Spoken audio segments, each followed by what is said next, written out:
పూర్వం ఒక గ్రామంలో ఒక బ్రాహ్మణ దంపతులు నివసిస్తూ ఉండేవారు. వారికి సంతానం లేకపోవడం వల్ల ఎంతో బాధగా ఉండేది. ఇక ఆ బ్రాహ్మణుడు ఒకరోజు సంతానం కోసం విష్ణుమూర్తి గురించి తపస్సు చేయడానికి అరణ్యాలకు వెళ్లిపోయాడు. అక్కడ అరణ్యంలో విష్ణుమూర్తి గురించి ఘోర తపస్సు చేయసాగాడు. ఆ ఘోర తపస్సు చూసి శ్రీ మహావిష్ణువు సంతోషించి ఆ బ్రాహ్మణుడి ఎదుట ప్రత్యక్షమయ్యాడు. అప్పుడు విష్ణుమూర్తి ఇలా పలికాడు, ఓ బ్రాహ్మణ శ్రేష్ఠుడా, ఏమి నీ కోరిక అని అడిగాడు. దానికి ఆ బ్రాహ్మణుడు ఎంతో సంతోషించి స్వామిని అనేక విధాలుగా స్తుతించి ఇలా పలికాడు, స్వామి, అసాధ్యమైన నీ దర్శనం నాకు కలిగింది.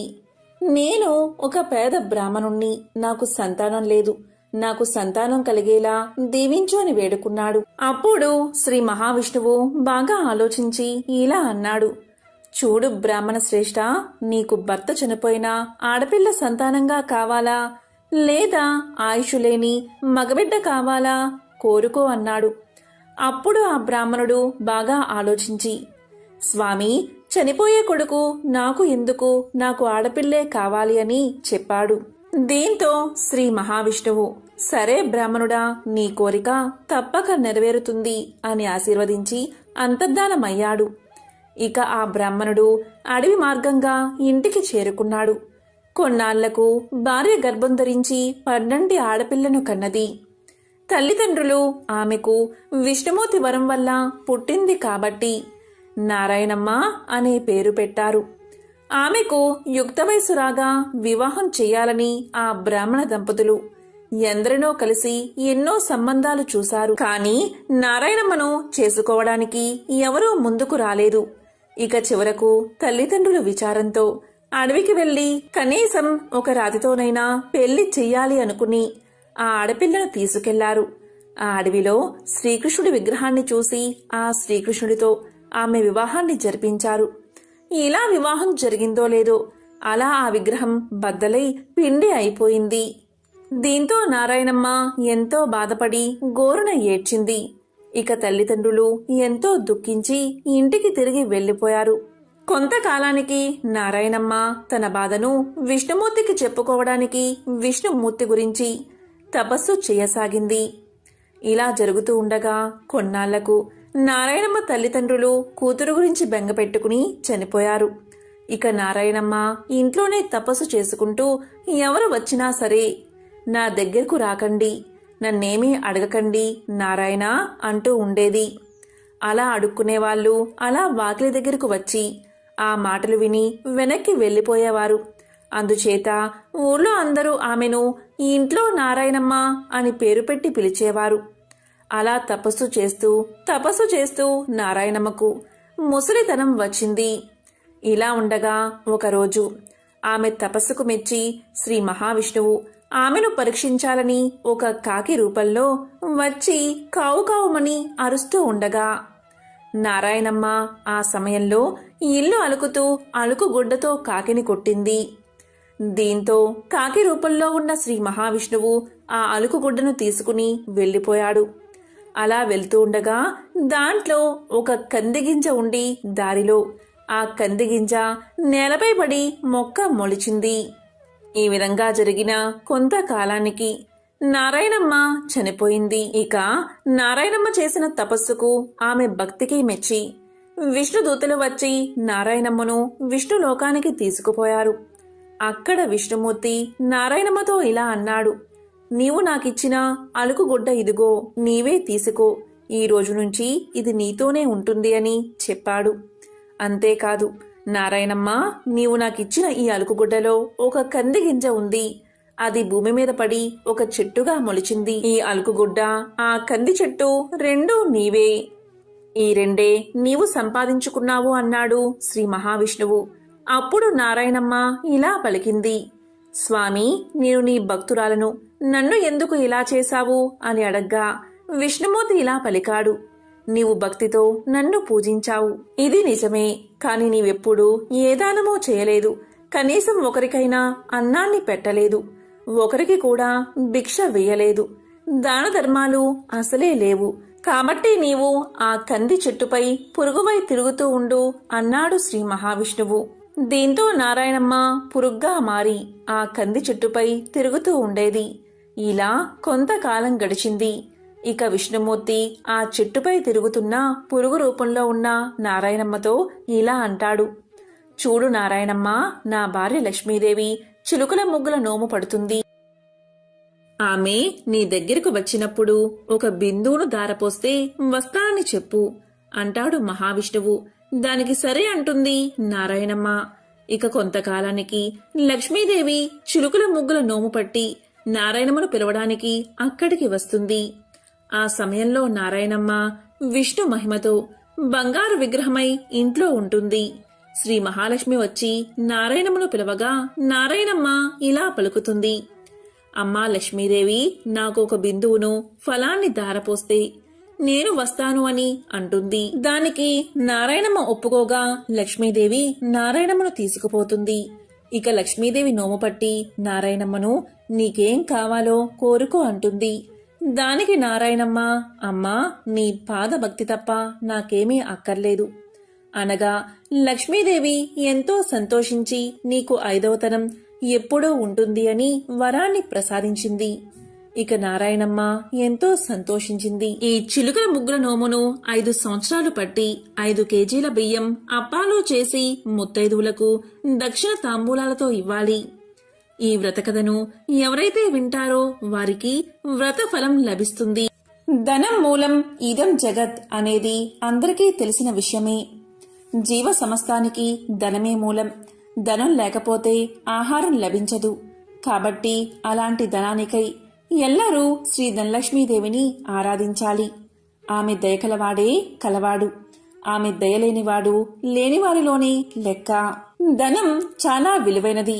ఇది అందరికీ తెలిసిన విషయమే. కాబట్టి ధన ప్రాప్తికై శ్రీ మహాలక్ష్మీదేవిని ఆరాధించాలి. ధనాది దేవత అయిన ఆ శ్రీ ధనలక్ష్మీదేవిని ఆరాధించి ఆమె అనుగ్రహాన్ని పొందాలి. ఆ అమ్మ దయకు పాత్రులై ధనవంతులైన అసంఖ్యాక భక్తులలో ఒకరిద్దరి విషయాలు ఇప్పుడు తెలుసుకుందాం. అదే సమాధి కథ. పూర్వం సమాధి అనే ఒక వైశ్యుడు ఉండేవాడు. అతడు విపరీతంగా ధనాన్ని సంపాదించాడు. దానితో అతనికి ధన గర్వం వచ్చింది. కొత్తలో అంతా లక్ష్మీ కటాక్షమే అనేవాడు అతను.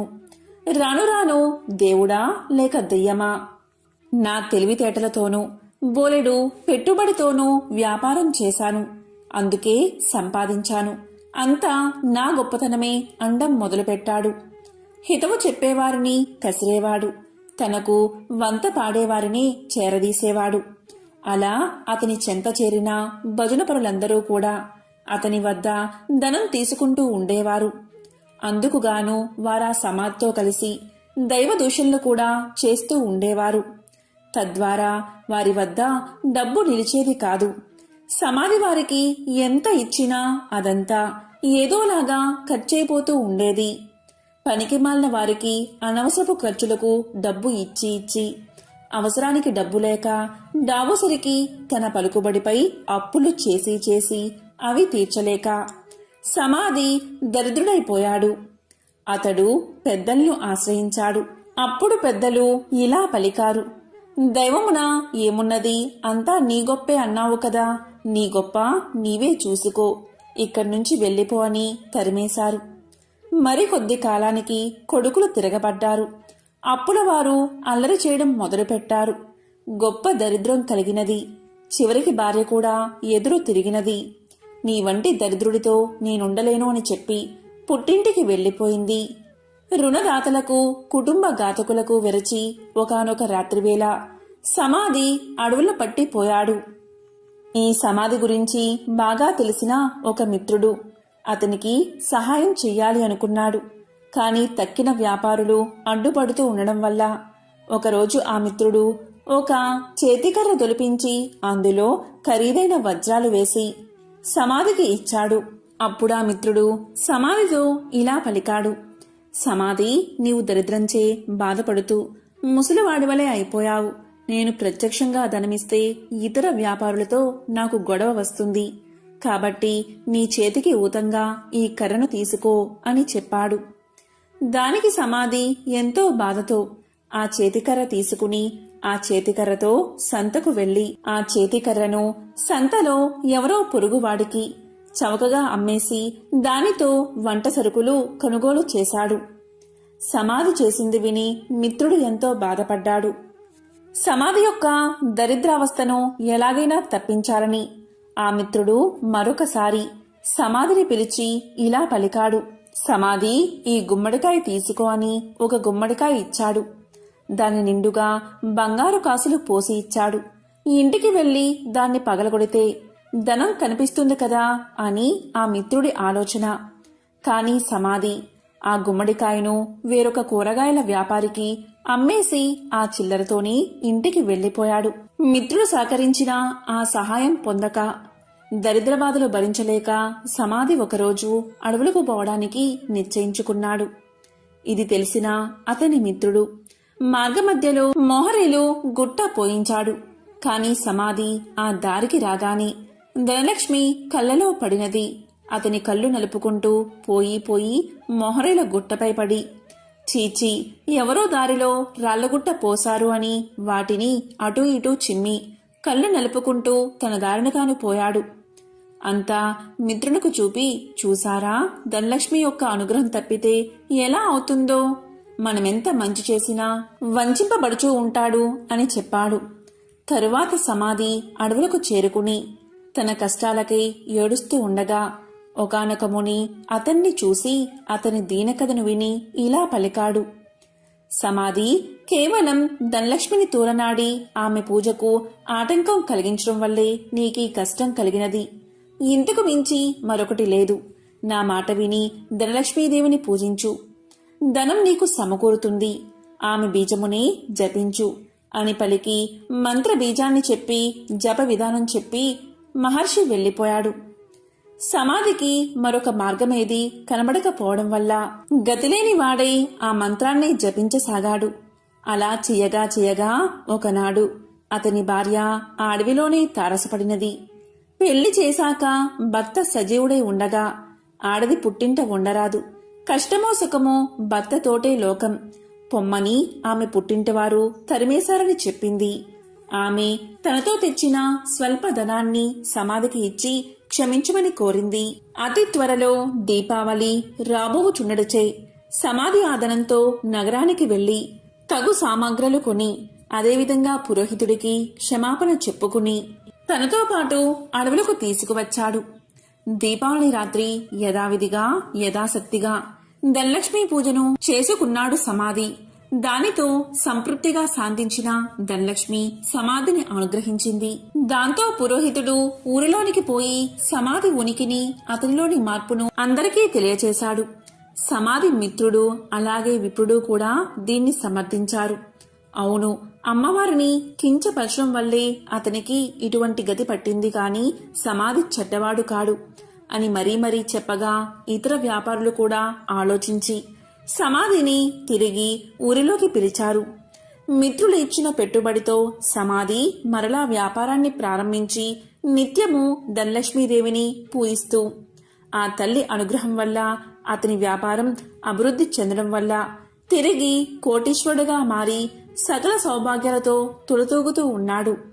కాబట్టి ఎవరైతే ప్రతి గురు శుక్రవార రోజుల్లోనూ అష్టమి, నవమి, దశమి, పౌర్ణమి తిథులయందు ఆ అమ్మవారిని పూజించి ఈ కథను వింటే ధనలక్ష్మీదేవి యొక్క అనుగ్రహానికి పాత్రులు అవుతారు. ఈ కథ విన్నా చదివినా సర్వశుభాలు చేకూరతాయి. ఇదే ధనలక్ష్మీదేవి యొక్క కథ. త్రిలోక సంచారి అయిన నారద మునికి ప్రతిదీ తెలుసుకోవాలనే ఆతృత ఉంటుంది. ఇది మనందరికీ తెలిసిన విషయమే. అదేవిధంగా నారదముని ఒకసారి ఆతృతగా లక్ష్మీదేవిని ఇలా అడుగుతాడు. అమ్మా లక్ష్మీదేవి, మీరెప్పుడూ కూడా విష్ణుమూర్తి పాదాలను ఎందుకు నొక్కుతారు అని అడుగుతాడు. దానికి లక్ష్మీదేవి ఇలా సమాధానం చెప్తుంది. మానవుల నుండి భగవంతుడి వరకు గ్రహాలన్నీ తన్ను ప్రభావితం చేస్తాయని లక్ష్మీదేవి సమాధానం చెప్తుంది. ఈ గ్రహాల చెడు ప్రభావం శ్రీహరి పాదాలను నొక్కడం ద్వారా ముగుస్తుంది. కాబట్టి ఆమె తన శ్రీహరి పాదాలను నొక్కుతుంది అని సమాధానం చెప్తుంది. ఒక మహిళ చేతిలో దేవతల సర్వోన్నతుడైన బృహస్పతి నివసిస్తాడు. రాక్షసుల గురువు శుక్రాచార్యుడు మనుషుల పాదాలలో నివాసముంటాడు. భార్య తన భర్త పాదాలను నొక్కినప్పుడు గ్రహాల యొక్క చెడు ప్రభావాలను నివారించడంతో పాటు సంపద కూడా వృద్ధి అవుతుందని, లక్ష్మీదేవి విష్ణు పాదాలను నొక్కడానికి కారణమని ఆమె ఎంతో సులువుగా నారదుడికి సమాధానం చెప్తుంది. లక్ష్మీదేవి ఐశ్వర్యానికి దేవత, జ్యేష్ఠాదేవి దారిద్ర్య దేవత. ఒకసారి వీరిద్దరికీ ఒక చిన్న అనుమానం వచ్చింది. ఆ అనుమానం ఏంటి అంటే తమలో ఎవరు చాలా అందంగా ఉన్నారో అని. ఈ విషయమై వీరిద్దరూ వాదించుకుంటూ ఉండగా వారికి ఎదురుగా ఒక వ్యాపారి వస్తూ కనిపించాడు. ఇక వాదించడం ఆపేసి ఆ వ్యాపారిని అడిగి నిజం తెలుసుకోవాలి అనుకున్నారు అక్కా చెల్లెళ్ళు. అలా అనుకున్నదే తడువుగా జ్యేష్ఠాదేవి లక్ష్మీదేవిలు అతడి ముందుకు వెళ్లి నిల్చున్నారు. తామిద్దరం ఎవరమో కూడా అతడికి వివరించి చెప్పారు. ఐశ్వర్య దేవత లక్ష్మీదేవి, దారిద్ర దేవత జ్యేష్ఠాదేవి ఇద్దరూ ప్రత్యక్షమై కనిపించి అలా అడిగేసరికి ఆ వ్యాపారికి నోట మాట రాలేదు. ఇద్దరూ ఒకేసారి కనిపించినందుకు సంతోషించాలో లేక బాధపడాలో కూడా అతనికి అర్థం కాలేదు. విషయమంతా విన్నా ఆ వ్యాపారి భయంతో వణికిపోయాడు. ఇద్దరిలోనూ లక్ష్మీదేవే అందమైనదని అతనికి తెలుసు. అయితే నిజాన్ని చెబితే జ్యేష్ఠాదేవికి కోపం వస్తుంది. ఆమెకు కోపం వస్తే తనను ఇంకా పేదవాడిని చేస్తుందని తెలుసు. ఇక లక్ష్మీదేవి అందంగా లేదని చెబితే ఆమెకు కోపం వస్తుంది.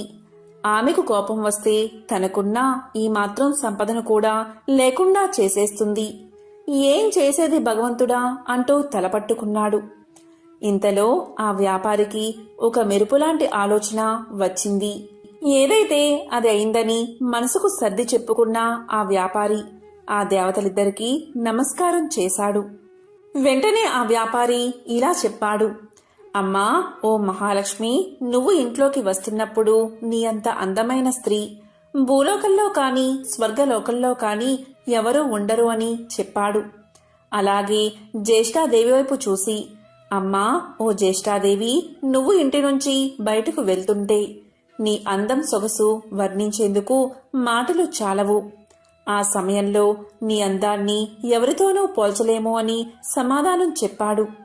ఆ వ్యాపారి ఎవరి మనసులో నొప్పించిన విధంగా చెప్పిన తీరు జ్యేష్ఠాదేవి లక్ష్మీదేవులను సంతృప్తిపరిచింది. అతడు ఇద్దరిని విజేతలుగా నిర్ణయించాడని వారిద్దరూ అర్థం చేసుకున్నారు. దాంతో ఇద్దరూ అతడి నిర్ణయానికి సంతోషపడుతూ అక్కడ్నుంచి మాయమయ్యారు. ఇక్కడ అర్థం చేసుకోవాల్సింది ఏంటి అంటే జ్యేష్ఠాదేవి లక్ష్మీదేవులు ఎవరికి వారు విజేతలమని అనుకుంటూ వెళ్లారే కాని నిజానికి నిజమైన విజేత ఆ వ్యాపారే. ఎందుకంటే అతడు ఐశ్వర్య దేవత అయిన లక్ష్మీదేవి అభిమానాన్ని పొందడమే కాదు, లక్ష్మీదేవి బద్ధ శత్రువైన జ్యేష్ఠాదేవిని సైతం సంతృప్తిపరిచాడు. కాబట్టి నిజమైన విజేత ఆ వ్యాపారే. లక్ష్మీదేవి అదృష్టానికి శుభానికి సంకేతం. అయితే జ్యేష్ఠాదేవి దరిద్రానికి సంకేతం. పురాణాల ప్రకారం లక్ష్మీదేవి జ్యేష్ఠాదేవులు ఎవరు ఎక్కడ ఉండాలి అనే విషయం గురించి చర్చలు మొదలవుతాయి. ఈ క్రమంలోనే లక్ష్మీదేవి వెళ్లి సముద్ర గర్భంలో దాక్కుంటుంది. సముద్ర గర్భం నుంచి తను బయటికి రావాలని జ్యేష్ఠాదేవి కోరడంతో తాను బయటకు వచ్చి ఏ ప్రదేశంలో కొలువై ఉండాలో తెలియచేస్తుంది. ఈ విధంగా సముద్ర గర్భం నుంచి బయటకు వచ్చిన లక్ష్మీదేవి తాను పసుపు కుంకుమల్లో కొలువై ఉంటానని చెప్తుంది. అందుకే ఏదైనా శుభకార్యాలలో పసుపు కుంకుమలకు అంత ప్రాధాన్యత ఇస్తాము. పెళ్లి పత్రికలకు కూడా పసుపు కుంకుమ రాయడం వల్ల సాక్షాత్తు లక్ష్మీదేవిని ఆహ్వానించినట్లు. ఇలా పసుపు కుంకుమ రాయడం వల్ల ఆ పెళ్లిలో ఎలాంటి ఆటంకాలు లేకుండా లక్ష్మీదేవి కృప నూతన వధూవరులపై ఉంటుందని భావిస్తారు. అందుకే వివాహ ఆహ్వాన పత్రికలకు పసుపు కుంకుమలు రాస్తారని పురాణాలు చెబుతున్నాయి. మనం లక్ష్మీదేవి చిత్రపటాన్ని చూసినప్పుడు ఆమెకు గుడ్లగూప వాహనంగా ఉండడాన్ని చూస్తూ ఉంటాం. లక్ష్మీదేవికి గుడ్లగూప ఎలా వాహనమైనది అనే ప్రశ్న మనల్ని పట్టి పీడుస్తుంది. దానికి సమాధానం ఇప్పుడు తెలుసుకుందాం. ఒకప్పుడు కౌశికుడు అని ఒక గొప్ప విష్ణు భక్తుడు ఉండేవాడు. అతడు గొప్ప సంగీత విద్వాంసుడు. సుమధురమైన తన గాన మాధుర్యంతో మహావిష్ణువుని ప్రసన్నం చేసుకున్నాడు. స్థూల శరీరాన్ని విడిచిన తరువాత విష్ణు లోకాన్ని చేరుకున్నాడు. శ్రీహరి తన ప్రియభక్తుణ్ణి స్వాగతించి అతని గౌరవార్థం అంతరంగిక సంగీత సభ ఒకటి ఏర్పాటు చేశాడు. ఆ సభలో దేవర్షి నారదుడికి ప్రవేశం లభించలేదు. తుంబురుడికి సకల మర్యాదలతో స్వాగతం చెప్పారు. తనకు ప్రవేశం లేకపోవడం అటుంచి తన ప్రత్యర్థి అయిన తుంబురుడికి స్వాగత సత్కార్యాలు లభించడం చూసిన నారదుడు ఎంతో మండిపడ్డాడు. అయినా తమాయించుకుని లక్ష్మీదేవి మందిరంలోంచి లోనికి పోవడానికి ప్రయత్నం చేశాడు. అక్కడ కూడా లక్ష్మీదేవి యొక్క చెలికత్తెలు నారదుడికి అడ్డుపడ్డారు. దానితో ఎంతో కోపగించిన నారదుడు మహాలక్ష్మిని శపించాడు. అది తెలిసిన వెంటనే లక్ష్మీనారాయణులు నారదుని ముందు ప్రత్యక్షం అయ్యారు. తమను మన్నించమని వేడుకున్నారు. అప్పటికి నారదుడి కోపం శాంతించింది. తన తొందరపాటుకు పశ్చాత్తాపం మొదలైనది. శరీరమంతా చెమటలు పట్టాయి.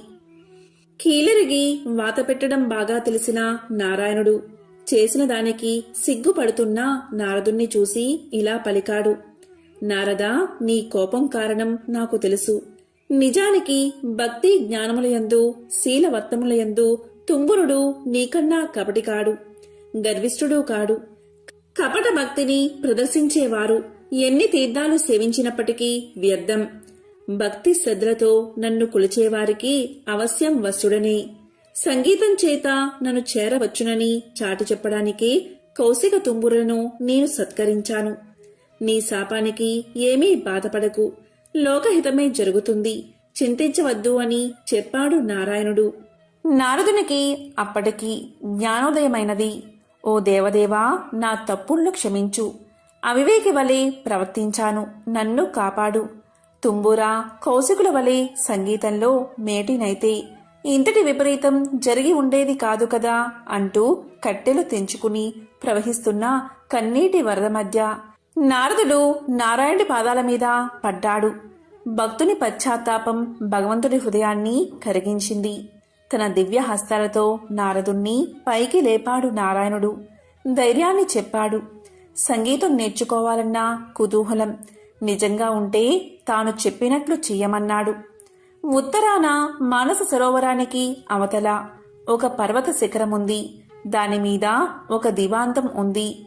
ఆ ఉలూకాపతికి శుశ్రూష చేసి సంగీతంలో మేటివి కమ్మని దీవించాడు నారాయణుడు. దీంతో నారదుడు శ్రీమన్నారాయణుడికి కృతజ్ఞతలు ప్రకటిస్తూ చేతులు జోడించిన నారదుడు సెలవు పుచ్చుకున్నాడు. వెంటనే మనోవేగంతో మానస సరోవరం చేరుకున్నాడు. కమ్మని సంగీతం అస్పష్టంగా వినిపిస్తుంది.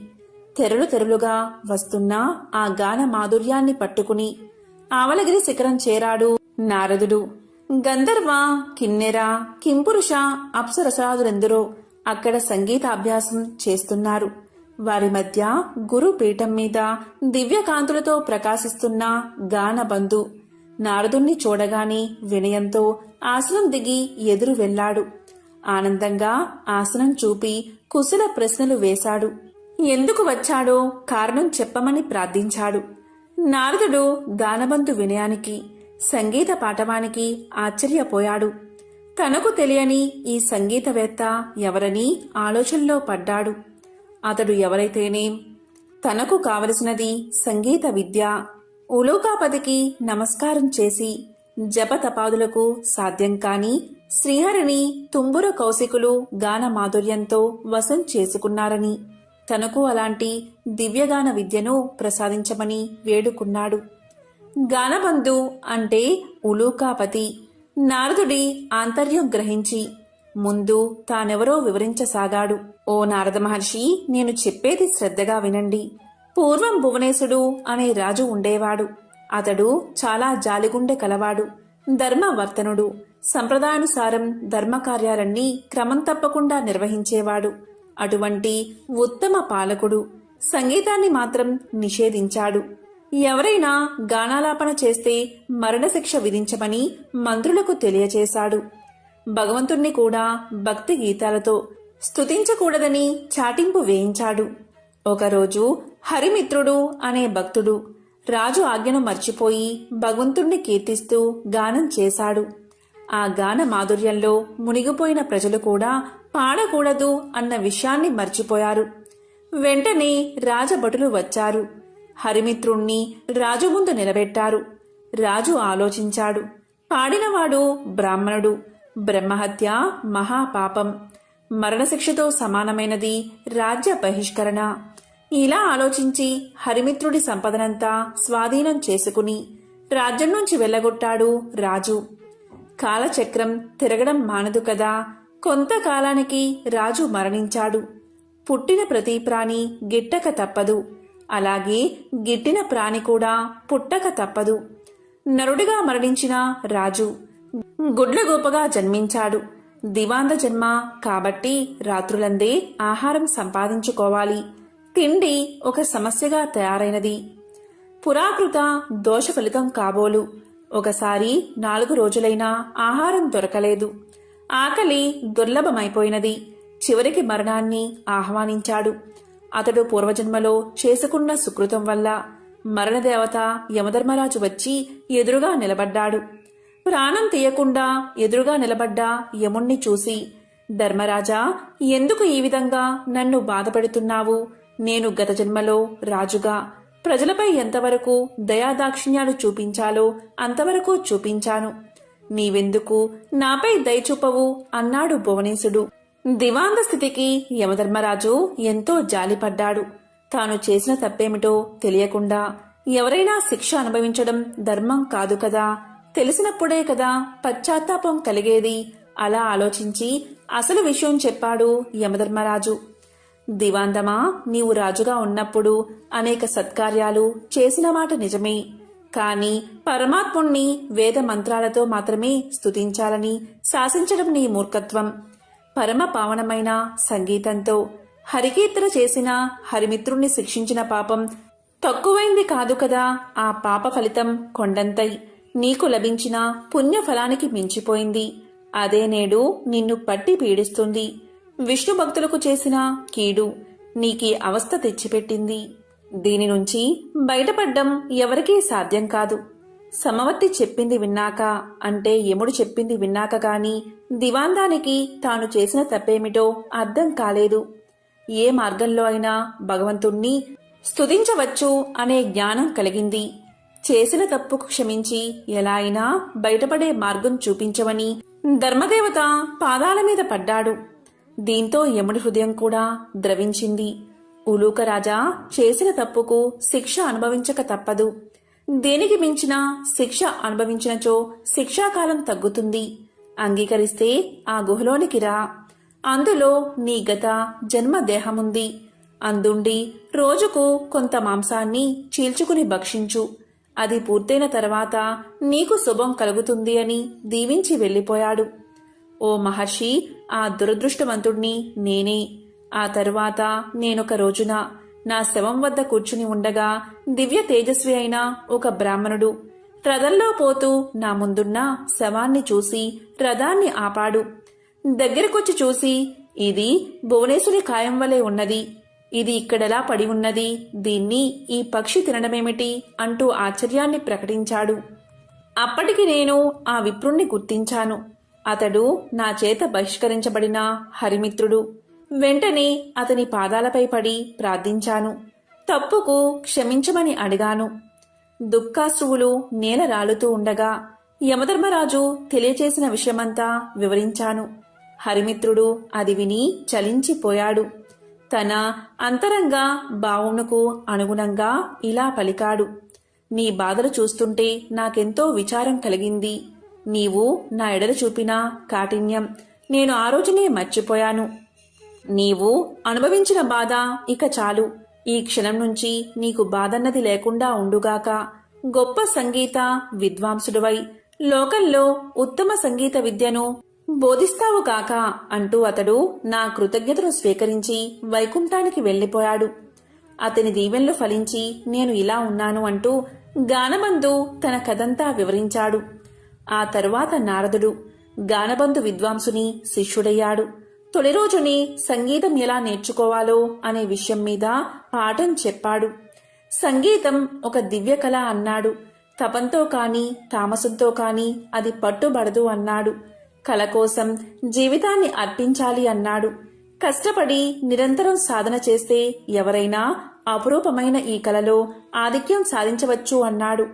గౌరవభావం మొహంలో ఉట్టిపడుతూ ఉండగా వినయంగా తలవంచుకుని ఆలకించాడు నారదుడు. ఆ సాధన అలా 1000 ఏళ్లు గడిచాయి. కఠోరమైన దీక్షతో నారదుడు 3 లక్షల రాగాలలో మంచి ప్రావీణ్యం గడించాడు. సహపాఠులంతా పొగడేస్తుంటే సంగీతంలో ఇక తనకు తిరుగులేదనే గర్వంతో ఉబ్బిపోయాడు. అమిత ఆనందంతో గురువును చేరి కృతజ్ఞతలు చెల్లించాడు. గురుదక్షిణ చెల్లిస్తాను, ఏమి కావాలో సెలవివ్వమన్నాడు. ఎంతటి కోరికైనా సంశయించవద్దు అన్నాడు. శిష్యుడి పలుకులు విన్నా ఆ గురువు ఎంతగానో సంతోషించాడు. ఓ మహర్షి, దేవర్షులైనా మిమ్మల్ని నేనేమి కోరగలను? దివాందమునకు కావలసిన అవసరాలు ఏముంటాయి? శిష్యుడివి అయినందున ఏదో ఒకటి కోరుకోక తప్పదు. ఈ ధరాతలం నిలిచి ఉండే వరకు సంగీత కళతో పాటు నేను సైతం లోకంలో గుర్తుండేలా వరాన్ని ప్రసాదించు అని తన మనసులోని మాటను బయటపెట్టాడు. అప్పుడు నారదుడు విశాలంగా నవ్వాడు.